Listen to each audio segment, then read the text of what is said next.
आप जो कार इस्तेमाल करते हैं वो तो हमने आपके साथ एक इंटरव्यू में खुद ही अनुभव किया है, वो हाइड्रोजन से चलती है। हाल ही में आपने एथनॉल से चलने वाली कार लॉन्च की है। लोग कह रहे हैं कि उन्हें ये कार कब तक मिलेगी? देखिए, पहली बात तो यह समझ लीजिए कि बायो इथेनॉल किसान तैयार करता है, यानी sugar cane juice, molasses, B molasses, C molasses, bamboo, corn, food grain, rice, wheat, सबसे अब इथेनॉल बनता है। सिंपल भाषा में अगर बताना है तो जिससे शराब बनती है उससे उसी से इथेनॉल भी बनता है। इथेनॉल अल्कोहल है, शायद उसी से सैनिटाइजर भी बन रहा था। हाँ, तो आपने इनिशिएटिव लिया था, बहुत सैनिटाइजर बना था। तो अब ये इथेनॉल जो है इसका रेट है 60 रुपये और पेट्रोल का रेट है 120 रुपये।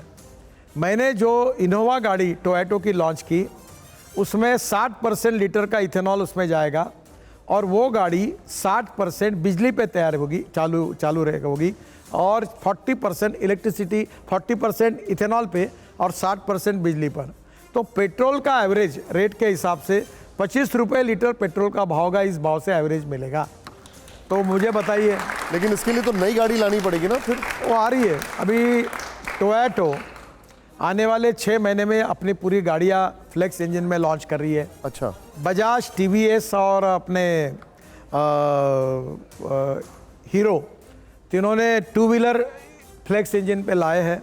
फिर ऑटो रिक्शा आई है और धीरे धीरे इथेनॉल के पंप। अभी कॉस्ट कितनी होगी गडकरी जी, और ये कहाँ कहाँ मिलेगा इथेनॉल? अभी नॉर्मल फ्यूल स्टेशन पे ही मिलेगा? अभी मेरी बात हुई है पेट्रोलियम मंत्री जी से, इंडियन ऑयल के चेयरमैन से हुई है। अभी वो इथेनॉल के पंप पूना में 3 है, अब वो धीरे धीरे इथेनॉल के पंप खोल रहे हैं। इथेनॉल के पंप पे आप गाड़ी में इथेनॉल भरोगे 60 रुपये लीटर का। प्रदूषण नहीं के बराबर है, ये ग्रीन फ्यूल है, ये किसानों का फ्यूल है, इंपोर्ट सब्सटीट्यूट, कॉस्ट इफेक्टिव और पोल्यूशन फ्री। तो अब वो दिन दूर नहीं है, 6 महीने में गाड़ियाँ मार्केट में आएगी, स्कूटर और मोटरसाइकिल्स आएगी, 2 व्हीलर्स आएंगी, ऑटो रिक्शा आएगी। और इस देश का किसान केवल अन्नदाता नहीं, ऊर्जादाता बनेगा, विटामिन दाता बनेगा। और इतना ही नहीं, तो ब्राज़ील में अभी जो अलायंस हुई है अपनी, तो ब्राज़ील में उनके एयरफोर्स के फ्लाइट 22% इथेनॉल एविएशन फ्यूल में डालकर चलते हैं। हमने 2 फ्लाइट, एक स्पाइस जेट की फ्लाइट देहरादून से दिल्ली 50% बायो एविएशन फ्यूल डालकर लाई, और एक विस्तारा की फ्लाइट भी अभी आई है, वो भी उसमें एयरक्राफ्ट में भी इसका इस्तेमाल। हाँ, 22% इथेनॉल एविएशन फ्यूल में जाता है। एयर टर्बाइन फ्यूल के साथ एथेनॉल? हाँ, यस, ये ब्राजील में ऑलरेडी एयरफोर्स में चल रहा है। क्या भारत में क्योंकि उसकी बहुत ज्यादा कॉस्ट होती है, मैं इसलिए पूछ रहा हूँ एयर टर्बाइन फ्यूल की, ये क्या एथेनॉल के साथ आप देखने वाले हैं फ्यूचर? 2 साल पहले 26 जनवरी के कार्यक्रम में हमारे हेलीकॉप्टर और फाइटर जेट ये इथेनॉल अपने aviation fuel, bio aviation fuel पे चले थे। और जल्दी ही हमारा एविएशन फ्यूल में अभी इंटरनेशनल ये तय हो रहा है, अभी पेट्रोलियम मंत्री का स्टेटमेंट भी आया है कि हम लोग 8% बायो एविएशन फ्यूल हम ये फ्यूल में डालेंगे, और आने वाले समय में हमारा किसान ये बायो एविएशन फ्यूल तैयार करेगा। और इसलिए वो अन्नदाता से ऊर्जादाता, ऊर्जादाता से विटामिन दाता, विटामिन दाते से अब एविएशन फ्यूल का दाता बनेगा। गांव गरीब मजदूर किसान का कल्याण होगा और हमारे गांव सुखी समृद्ध संपन्न बनेगा। लेकिन ये जो बैठे हैं ये पूछ रहे हैं कि हवाई जहाज का इससे किराया कम होगा कि नहीं होगा? हवाई जहाज का किराया कम होगा कि नहीं होगा ये तो मैं आश्वस्त नहीं कर सकता, पर हवाई जहाज की कंपनियां बंद नहीं होगी। ये बहुत बड़ा अंशुमन जी सर हमारे हैं, इसी से एक सवाल पूछा जा रहा है। एथेनॉल पे मेरा सवाल है, 2003 में इंडिया में एथेनॉल की पॉलिसी लॉन्च हुई थी। लक्ष्य था कि भारत की पेट्रोल पे इंपोर्ट डिपेंडेंसी कम की जाएगी। 2003 में हम इंपोर्ट डिपेंडेंस थे करीब 60%, इस समय हम 89% अपना फ्यूल इंपोर्ट कर रहे हैं। दूसरा लक्ष्य था कि इंडिया में ऑटोमोबाइल पोल्यूशन कम होगा, सारे इंडिसेस बता रहे हैं कि ऑटोमोबाइल पोल्यूशन तब से लगातार बढ़ता चला गया। और तीसरी चीज़ ये थी कि इंडिया के फार्मर्स की इनकम एग्रीकल्चर में खासतौर से शुगर केन में ग्रो होगी।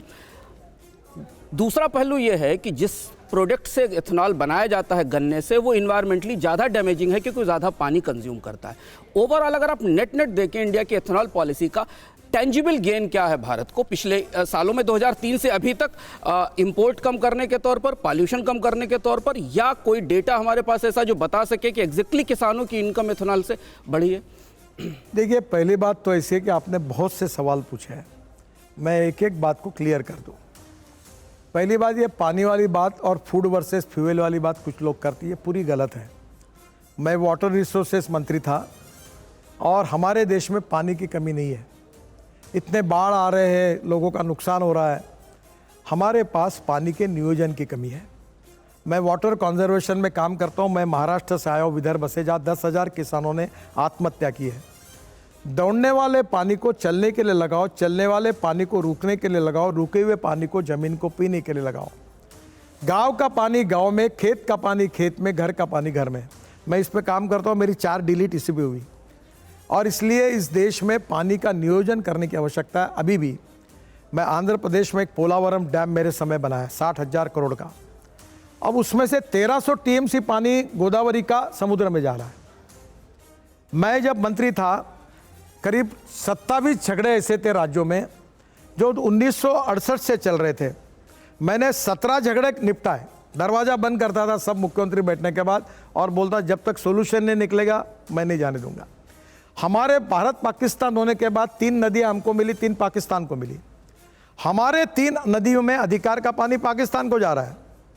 अभी मैं राजस्थान में परसों गया था, इंदिरा कैनाल का हमने कंक्रीटीकरण किया तो राजस्थान के 8 जिले को पानी मिला। और बहुत सी ऐसी योजना है, 17 योजनाएं जो उत्तराखंड, हिमाचल, सब झगड़े खत्म हो गए। पानी की कमी नहीं है, पानी के नियोजन की कमी है। और अभी भी अगर हम लोग पानी को, मेरे घर में 60 एकड़ खेती है, 3 कुएं हैं, 1.5 घंटा पंप चलता था, पानी की दिक्कत थी। हमारे यहाँ आपके उत्तर प्रदेश जैसा नहीं है। हमने हमारे यहाँ एक नदी का खोलीकरण किया, पानी का कंजर्वेशन हुआ। अब मेरे यहाँ 7.5 हॉर्स पावर के 3 पंप है। सुबह 8 बजे से चलकर शाम को 6 बजे तक चलते हैं और पानी पर्याप्त है। 60 एकड़ का इरिगेशन हुआ। मैंने पंजाबराव कृषि विद्या अकोला में 39 तालाब बना के दिए। वेटरनरी यूनिवर्सिटी में तालाब बना दिए। अजिंठा और बुल्ढाना के बीच में पूरे नदी नालों का खोलीकरण किया। तो पहली बात, पानी की कमी नहीं। दूसरी बात, फूड और फ्यूल। ये भी कुछ लोग इसका चर्चा करते हैं कि भाई आप चावल से इथेनॉल बनाओगे तो खाने को क्या होगा। हम सरप्लस है।